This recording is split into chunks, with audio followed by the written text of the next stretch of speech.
Hello दोस्तों, आप सुन रहे हैं सुपर न्यूज भोजपुरी में। स्वागत है। पावर स्टार पवन सिंह जी का एक और न्यू लोकगीत का पोस्टर लॉन्च हो गया है। इस सॉन्ग को लिखे हैं आशुतोष तिवारी जी और म्यूजिक से सजाए हैं प्रियांशु सिंह जी। इस सॉन्ग का टाइटल रखा गया है हरी हरी ओढ़नी।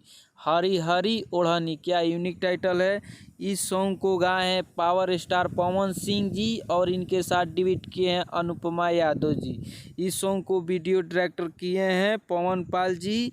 इस वीडियो में पवन सिंह के साथ एक्ट्रेस लीड की है डिम्पल सिंह जी। इस सॉन्ग को DRS म्यूजिक यूट्यूब चैनल पर कल या परसों फुल HD वीडियो रिलीज कर दिया जाएगा, यानी कि 2 नवंबर को नहीं तो 3 नवंबर को सुबह 6 बजे फुल HD वीडियो को रिलीज कर दिया जाएगा। आते ही सॉन्ग को खूब सारा प्यार आशीर्वाद दीजिए और पावर स्टार पवन सिंह का ऐसा ही न्यूज आते रहेगा। लाइक